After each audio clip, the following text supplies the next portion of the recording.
북한 국가안전보위부 국장급이 탈북한 사실이 밝혀졌습니다. 이 사람이 평양 민심이 지금 뜨겁다라고 말했다고 합니다. 민심이 김정은에 대해서 좋지 않다라는 얘기입니다. 북한 외무성 부상이 숙청된 사실도 확인됐습니다. 이 숙청은 태영호 공사의 탈북에 대한 책임을 물은 것으로 전해지고 있습니다. 전문가의 분석 듣겠습니다. 조한범 통일연구원 선임 연구위원님 안녕하십니까? 예, 안녕하십니까? 네, 사실은 지난번에 작년에 김정은이 튀다 이제는 보위부까지 튄다라고 말했다는 것이 전해졌었는데 그때는 누가 보위부 누가 탈북했었는지 정확하게 알려지지 않았었는데 오늘 이 사실이 확인된 것, 뭐 다른 일인지 다른 사람인지 모르겠습니다만은 보위부 간부가 탈북한 거는 이번이 처음인가요? 현장에 있던 보위부 요원들은 일부 탈북한 바가 있고요. 네, 이제 보위부 하면 이제 사실 우리 일반 국민들이 잘 모르시죠. 네. 그러니까 쉽게 말하면은 김정은 정권의 최고 핵심 실세 부서라고 할 수 있고요. 네. 우리로 치면은 국정원 플러스 검찰청 두 개를 합친 것 같은 부서입니다. 예. 이게 쉽게 말씀드리면은 장성택 처형할 때 예. 그 장성택 처형을 판결을 내린데도 국가안전보위부 특별재판소였고요. 언론에 보도됐던 장성택을 연행하던 병사들도 보위부 출신이거든요. 네. 그런데 이제 이 보위부의 보위부장이 국가안전보위부장이 김원홍이라고 이제 거의 2인자가 아니냐 이런 설이 있습니다. 예. 근데 이제 김원홍 밑에 부부장이 한 명이고 네. 그 밑에 국이 5개가 있거든요. 예. 근데 지금 보도가 사실이라면 국장급이라면 이 5개 중에 하나이기 때문에 네.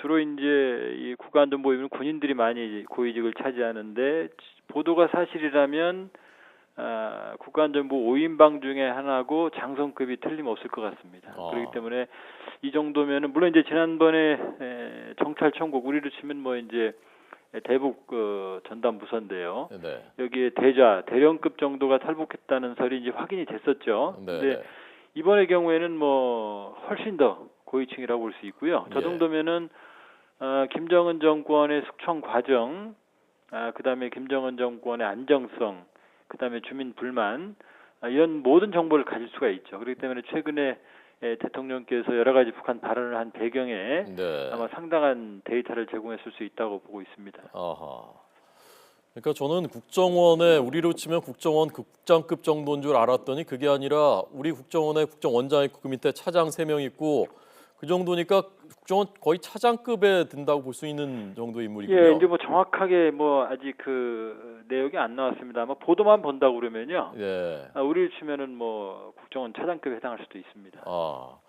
근데 이 간부가 평양 민심이 지금 뜨겁다. 뜨겁다는 게 뭐 지금 열광해서 뜨겁다는 게 아니라 김정은에 대해서 좋지 않다, 들끓고 있다라는 취지로 발언했다면서요?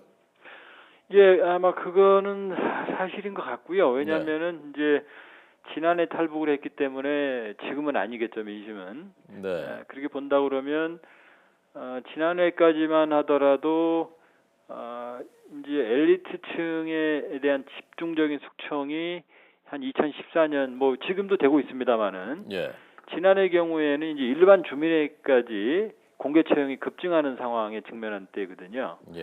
그리고 뭐 일부 장마당 경기가 활성화되고 있지만 그러나 그건 뭐 일부의 얘기고요. 전반적으로 이번에 뭐 CSIS 미국 기관에서 북한 내부 사람들을 비밀리에 조사해서 나왔지만 뭐 서민들의 생활은 아무도 돌보지 않는다 이런 대목이 가장 많이 나왔거든요. 경제가 매우 안 좋은 상황이었죠. 그리고 대북 제재니 여러 가지 상황이 어려운 상황에서 공포 정치가 주민들에게까지 전환이 된 상황이었기 때문에 아마 그런 어떤 주민 불만이 팽배해 있다 이런 취지의 말은 상당히 타당성이 있어 보입니다. 외무성 부상 그러니까 우리로 치면 뭐 외교부 차관 정도라고 할까요? 궁서궁 부상 숙청된 거는 어떤 맥락으로 보고 계십니까? 예, 뭐 이제 그것도 뭐 이제 좀 더 확인을 해봐야겠습니다만은 이제 북한의 경우에는 한 직위에 거의 몇십 년을 있어요. 그러니까 이제 궁 부상 같은 경우 차관이죠. 같은 경우도 사실은 특히 이제 유럽 쪽 태영호 공사가 있던 유럽 지역을 담당했던 것으로 알려지고 있는데 그렇게 본다 그러면 사실상의 그 지역 책임자는 최고의 지위라고 할 수가 있어요. 그렇기 때문에 지금 뭐 처형은 당한 건 아닌 것 같고요. 네. 이제 그것이 하방인지 아니면은 지금 지방으로 갔다고 하더라도 만약에 관리소로 보여지는 정치범 수용소에 갔다 그러면은 나올 가능성이 없습니다. 그래서 정치범 수용소로 갔다 그러면 뭐 영원히 정책 수명은 끝난 거고요. 네, 네. 뭐 하방이라고 그러면 돌아올 가능성이 있는데 이 정도 상황이면은 제가 보기에는 아마 정치범 수용소로 갔을 가능성도 있습니다. 그 정도로 태공사 사건이 컸고요. 네. 지금 말씀하셨지만 지난해 정찰 수국 대자 사건도 보통 큰 사건이 아니었거든요. 예. 아직 뭐 보도는 안 되고 있지만 아마 최근 1년에 최고위직의 탈북에 대해서 아마 김정은이 극약 처방을 했을 가능성이 있습니다. 예. 그 노동당에서 출당했다고 그러거든요. 예. 그것도 굉장히 이례적인 거라면서요? 예, 그렇기 때문에 저도 이제 말씀드린 대로 관리소로 불리는 정치범 수용소로 갔을 가능성이 있죠. 정치범 수용소 가면 본인은 이제 그 영국 격리되는 이제 죽어야만 나오는 지역으로 들어가게 되고요. 가족들은 혁명화 구역이라고 그래서 집단 거주지로 옮겨가게 됩니다. 뭐 굉장히 뭐 비극적인 상황에 놓여 있다고 볼 수 있죠. 예, 알겠습니다. 조한범 통일연구원 선임연구위원의 분석이었습니다. 고맙습니다. 예, 고맙습니다.